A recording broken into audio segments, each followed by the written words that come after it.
Thank you, Shannon. Hello, everyone. All right, everyone, come inside from the break. Come inside. This is going to be a really good panel.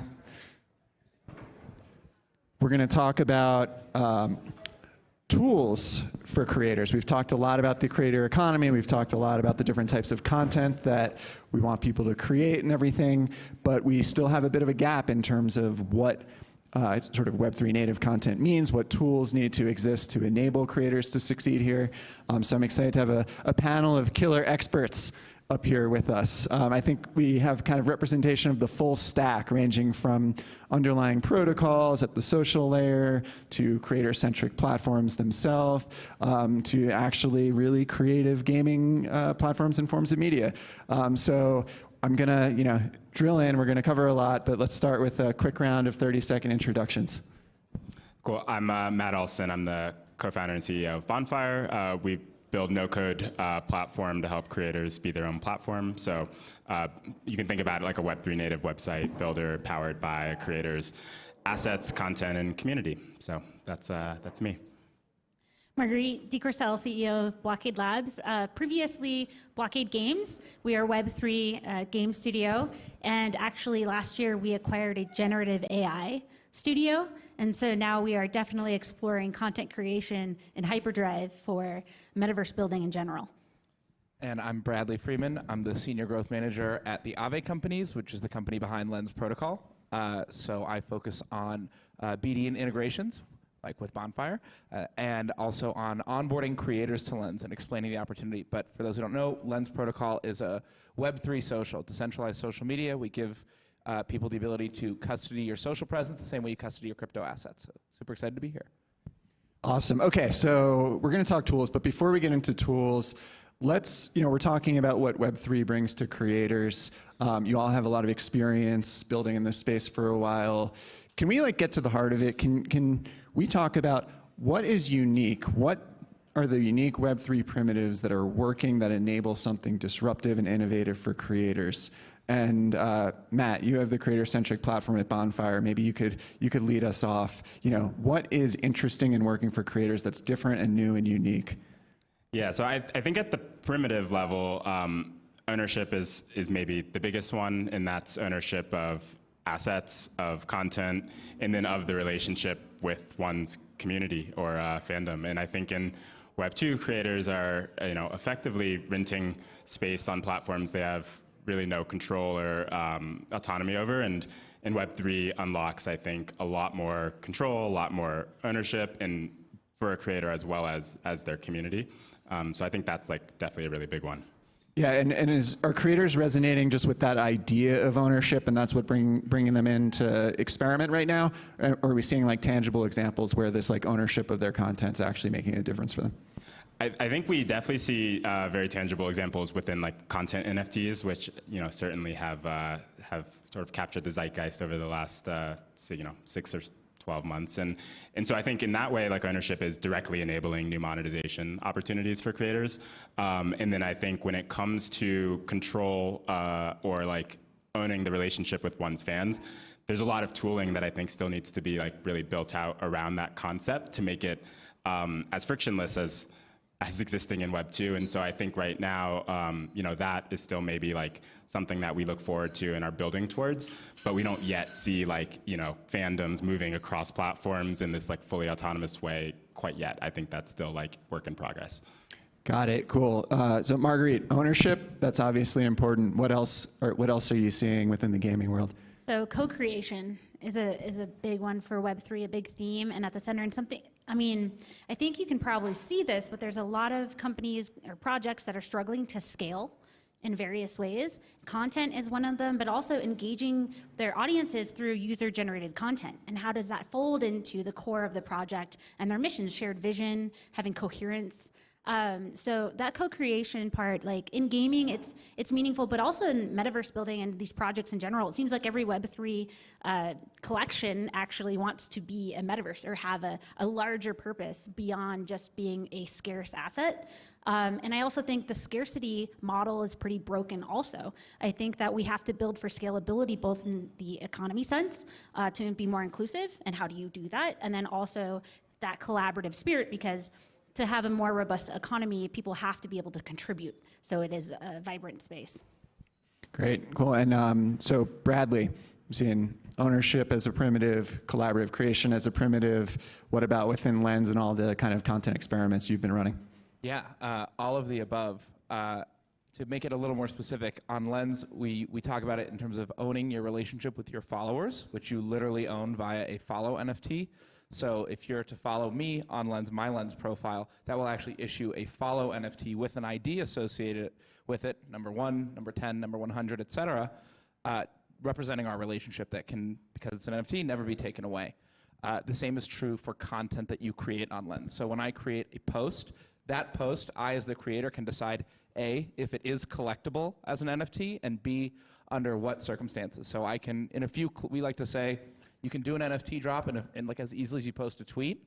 However, we don't use that language when we're talking about Lens because we don't think that doing an NFT drop is really the right way to think about it. I post content casually. Sometimes it's paid collect. Sometimes you have to follow me to collect.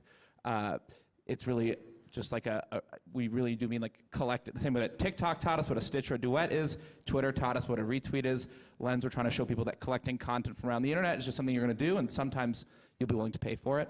And then the last piece around ownership that I think I'll add is data and having full visibility into the data that you create. As an example, does anyone here just show of hands use Spotify and like looks forward to their Spotify Wrapped every year? So like at the end of the year, once per year, I'm able to see I was in the top, 0.5% of listeners of like Kaytranada or FKJ, whoever, pick your artist. But that's the type of data that I should have visibility into all the time at any given moment, and something that the artists would like as well. And so one of the coolest things is to be able to see when someone followed me, what number follower they were, how many posts they commented on, who else do they follow. That's all on-chain available for me as a creator or as a fan or as a curator to understand in real time. So that's the third piece. Cool, awesome. I'm amazed we made it through this list. No one mentioned financialization of content or monetization for creators as one of the kind of unique primitives, but I actually think that the whole financial set of building blocks that you get through smart contracts, through DeFi, through tokenization, through permissionless crowdfunding is such a boon for creators as well, but probably requires a whole new set of tooling beyond what exists, where those primitives are, hidden behind the walled gardens of the big tech platforms in the Web 2 space. So let's jump into tooling. I think we need new tools for creators to be able to tap into these primitives. Marguerite, maybe you're kind of front and center with the experimentation around this. I saw the new tool that Blockade Labs put out with skybox generation and everything. Maybe you could tell us how you're thinking about this collaborative content creation, user-generated content creation, and the tools that are needed. Sure. So something that we've believe is that these tools need to be modular. So for example, with Skybox, it's not forcing all of these creators. So Skybox Generator, or Skybox Labs, is a tool which allows you to, using generative AI, create an image that is 360. And it's beautiful. It wraps around an entire scene. You can import it into Unity. You can create a scene within that space. It can be in Unreal. It can be in all kinds, any platform that supports a Skybox, essentially, which is actually the best-selling asset in the game asset store, such as Unity. So we effectively just obsoleted the Skybox asset pack, which is pretty cool. And that's only going to continue. So we start there. And now we're thinking about, okay, what's the next thing? So everyone's really excited about this, especially metaverse builders, people in XR, VR. What's the next, and even AR, what's the next thing we can do with that? There's layers, segmentation, there's, what sort of customizations can we do with in-painting and different AI tools? There's a lot of things we can allow creators to do, but the thing we don't want to do is box them into one platform. So how can they take and create and take that home to their platforms and have usability? So that's something that we're really thinking about, because we're trying to support the metaverse builders to be the interconnective tissue that threads throughout your needs. You might have a project where you're nailing like 90% of your needs, but you are blocked on this one thing. And in game development, like if I could show you the chart of how complicated it is to be a hyper casual game developer that's building in Unity, it's insane. Your skill sets that are required and the resources you need and the expense that content like has and the various pipelines that have to work in parallel. So you're gonna be blocked probably if you're a small team of developers, maybe partially funded, your community doesn't know how to help you or contribute. So anyways, by unblocking people and letting them be able to build with what they need, it really does allow us to create a whole new like world builder content creators. Well, do you have double the challenge because you're talking about new tooling on top of both Web3 and on top of generative AI, right? Like these are two new paradigm shifts. We're not doing, so even though we have Web3 DNA, and that's like, I mean, I've been in since Bitcoin 2014, we are actually jumping beyond that, letting everyone take the content home and figure out with the generators, they can hook up NFT minting with their generators. And so they can do it how they want. We're just providing the generative AI side of it. Right, so rely on the composability of Web3, these open ecosystems to take the outputs of these, skybox generations and then apply them in their metaverses or whatever use cases they have. You can create your own generators. So you can do your own custom trainings off of content that exists and then now have infinite content that's in the right style, that's cohesive with the rest of your world. And with your own generator, be able to tie it into all the other building blocks that you have already.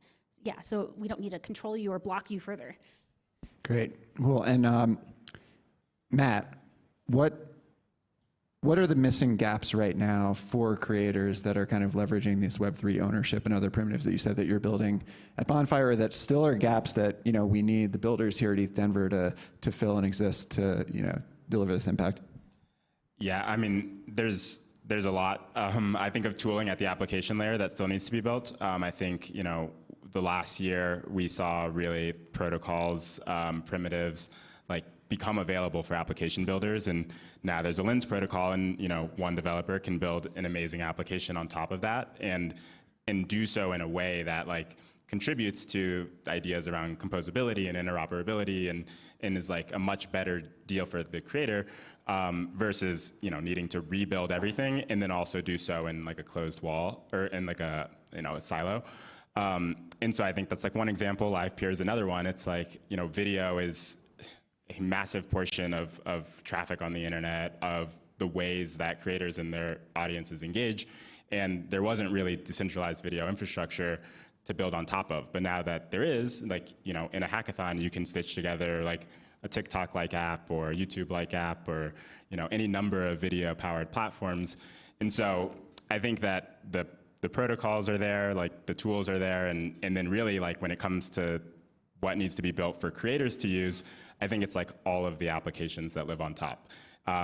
We hear a lot from creators, like a big pain point is how do I, introduce my audience who might be across Web2 platforms into this new paradigm? Like how do I give back or reward them to show them that this isn't just good for me, this is good for us?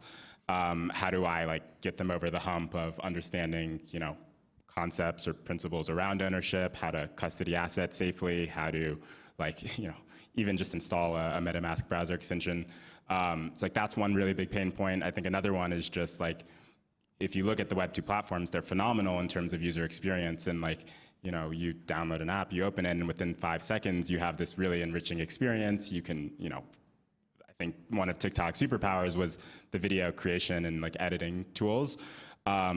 And you don't see that yet in Web3, and I think that that just became a possibility within the last several months. But I think that's the opportunity for builders today is really like everything that exists at the application layer, and I think we're going to go much further than what we see in Web2 because everyone can build on one another, remix one another, compose these ideas, and so it won't be 4 platforms and you get 4 UIs to choose from. Like there's going to be hundreds and hundreds of applications. Will have a much higher tolerance for risk taking because you can do it a lot more quickly, and because why not try out a new platform if you can bring your community there, and like if it doesn't work out, bring them somewhere else. So I think really you just see this shifting of leverage and this like decentralization of leverage to communities, to creators, to fans, and I think a lot of tooling needs to be built to unlock that. But I think we're really like about to hit that inflection point. Cool. So we need a lot of experimentation, specifically at the application layer. I'll get into more on that in a minute. But I think, when I think of how Lens protocol has executed and the language you use and the marketing you use and everything, it's really around, building this developer garden, cultivating, 1,000 experiments on top of Lens and seeing what's working and what's not working and what's driving engagement. So Bradley, what's working? Which content experiments and creator experiments are getting the job done? Great question. And to add to what Matt was saying, like the whole idea with Lens is when you can take your followers anywhere, and when it's much easier to try something new rather than having to go through the experience of, I want to try a new app, I have to download the app, I have to create a profile, I have to ask my followers to do the same, then refollow me, and then start from scratch every single time. That's a lot to ask of creators and of their followers. So in a world where the cost of switching or just trying something new is basically zero, you just have to log in, that means now I'm much more willing to try something new. And we don't think that there's a shortage of interest in doing that. It's a shortage of the friction to doing so. And so on the BD side of the house, where I spend a lot of my time doing integrations like Bonfire, we say, hey guys, look, you can now log in with Lens, you can now follow people natively on Bonfire. Now we go direct all the creators to try it out, and we really do explicitly use the language of experiments because it's all new. And so far, the Lens community is very eager to try new things. So as an example, now that we have this Bonfire integration done, we're saying, hey everyone, go build your custom Bonfire page and go embed your Lens posts there and host your drop there. Because as we've seen, we have so many like really great artists, photographers, like creative person, you name it, but the experience of collecting something on a Lens native app like Lenster, which is fantastic, it's like a Twitter-like experience built on Lens, is fantastic. But if you're doing a really really nice piece of content, maybe you don't want the post above or below to be like a meme or something. You want like the frame matters just as much as the painting. And so having the the place to go for that type of experience with the convenience of your followers going with you wherever you choose is really where these integrations come in. And so I spend a lot of my time asking creators, what tools do you use, what do you like, so we can go bother that project to integrate Lens as well. And that seems to be working really well. Good. Any killer growth hacks you've seen? Any specific experiments that have stirred some excitement? Yeah, so we've watched some of the podcasters in particular on Lens have a lot of success. There's one profile called at ufoclub.lens. This is a guy, Nick Hollins, who started his Lens profile for the podcast at the same time that he got his Lens got his Lens profile. And what he would do is for every episode he'd release as a post on Lens, he would attach they had custom artworks and he'd make the posts free to collect, but you had to follow him to collect it. So people started just because they wanted to collect the artwork by following and then collecting. Then he'd appear in their feed and he'd say, hey, here's my new episode, here's my new Mirror article, here's whatever's going on. And over time, people started actually taking an interest. And he's actually been really successful. And so we've realized now, when you're making posts on Lens, if you've never made one, we recommend what we call a Genesis post. It's introduce yourself to the community and say this is who I am, this is what I do, this is what I care about. Attach an image and say free to collect, but must follow.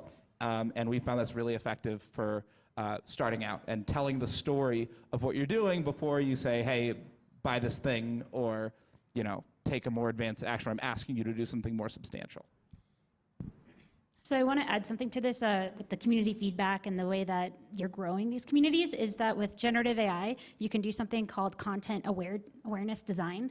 So every time that the community is interacting with, let's say, an AI model, it is taking and so let's say you have a blurry image of a beach and you have a crisp image of a beach on your platform, and the community is just naturally navigating to the clear, crisp one. The AI learns that this is what the community prefers, and so it naturally auto-updates itself accordingly. And so you're training it by the community interaction, which is a new feedback loop that we're going to see more and more of. Instead of, for example, Stability AI, which trained the model for stable diffusion, that took 3 months for them to train. Tons of money. You can cut a lot of those costs by making it like a synergistic loop between the community. And so it's always training and growing. Yeah, I like that a lot. It leads me into sort of the area I want to go next, which was, we've talked about these primitives that are new and unique to Web3, ownership, collaborative creation, financialization of content, et cetera.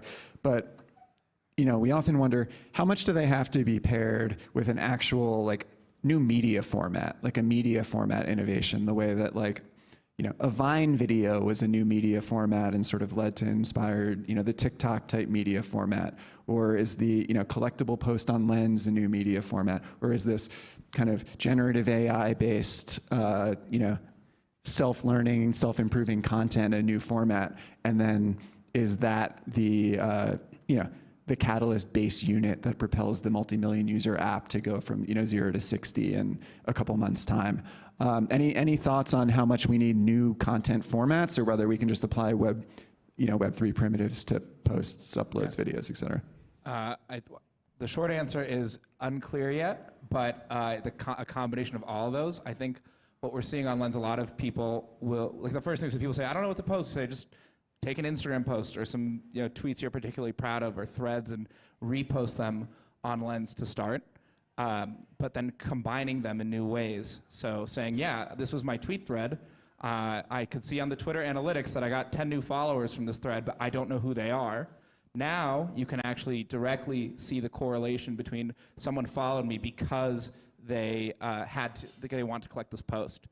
And so taking things that already exist and giving them new life and learning from that, I think is really interesting. The AI piece actually is really cool as well. I definitely got to figure out how to try that. But there's also one AI app on Lens for image creation.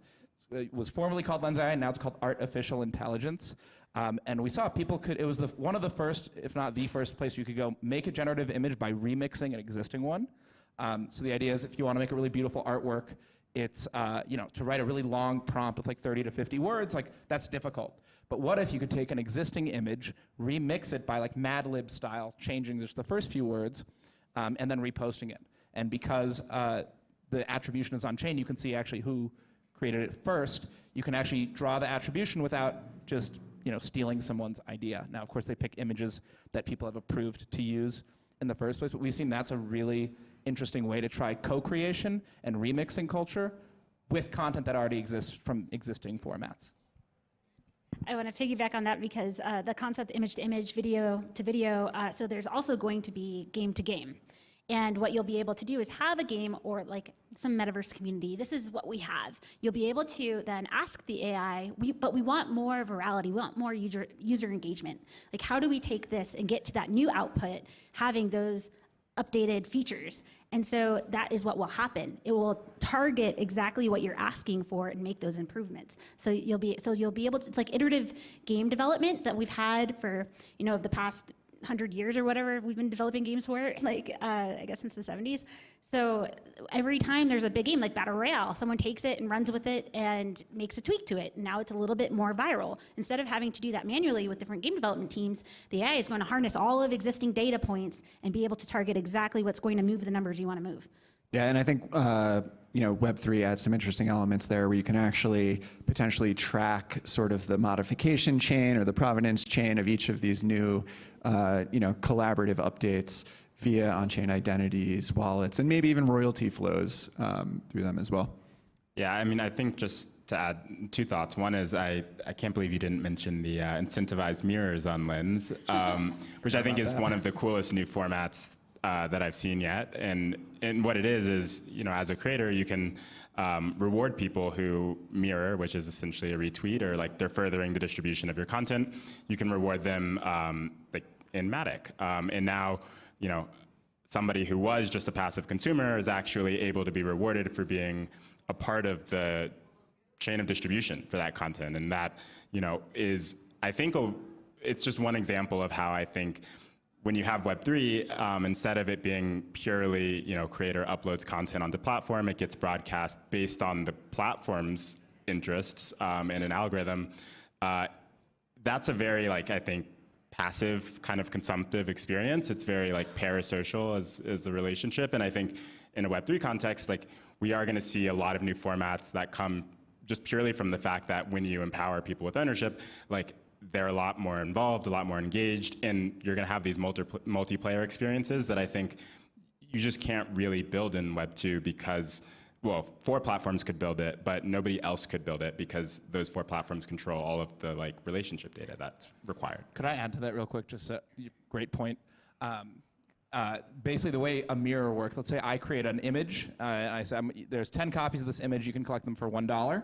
I can set a 20% referral fee when I make the post, just type in the number, and then Marguerite can mirror or retweet it, and then if Matt collects that image because he saw Marguerite's retweet, Marguerite automatically gets 20 cents on the dollar for every post that she is attributable to having sold. So that means for me, as a creator, I can incentivize people to share my content, and Marguerite can be rewarded financially for having driven a sale. But even perhaps more interestingly, there's a whole status as a curator that doesn't really exist in Web 2. So to answer your question, that does exist because of this attribution, where now Marguerite can see clearly, like she's driven 20, we can both see she's driven 20% of all my revenue on Lens. And that is, of course, cool. That's also its own sort of status as a curator that we don't really have terminology for in Web 2 social. And people mirror content all the time. Last time I checked those, there are 360 profiles on Lens that have successfully mirrored a post that led to a sale. The total revenue for those is like over $8,000. So what that means is that people who have successfully, quote, like mirrored a post and led to a sale have made on average like $24 just for sharing content that they find interesting. Contrast that to TikTok, where I used to work, where people get millions of views and they get a couple cents for making content. And so I think that's a big point. So thank you, Matt. Awesome, great. Okay, I think we're just about out of time. If you have 10 seconds and you want to just plug something or tell people where to find you, now's your chance. You can find all things Bonfire at Bonfire.xyz. And yeah, we're also on Twitter at Bonfire Tweets, I think is our Twitter handle. Should definitely know that. And on Lens. Oh, same handle on, no, actually, we got a much better handle on Lens, at Bonfire on Lens. So actually connect with us there. So we soft launched the Skybox lab last Friday, and people generated over 100,000 in that week, and now we're at 150,000 Skyboxes created, which is pretty wild. And then we surpassed. It was just an incredible boom. So if you want to see it and go play with it, it's free. It's totally free. You can play on mobile or laptop. It's skybox.blockadelabs.com. Our site is Blockade Labs, but it's like brand new, so there's not a lot there. Yeah, make a Skybox. It's super easy. It's really cool. You'll want to share it. And then the Lens team, we have a booth at the official conference. We have cool, rare Lens swag. I would definitely try and grab that. And then if you don't have a Lens profile but would like one, be sure to collect the PO app that will be available at the booth. Also, I have it on my phone if you want to get it right after this. Okay, well, thank you so much to our panelists. Let's hear a big round of applause for them. It's great. All right, I think next we have a couple of great lightning talks from builders, one more panel, and then we'll break for happy hour in a bit. Thanks all.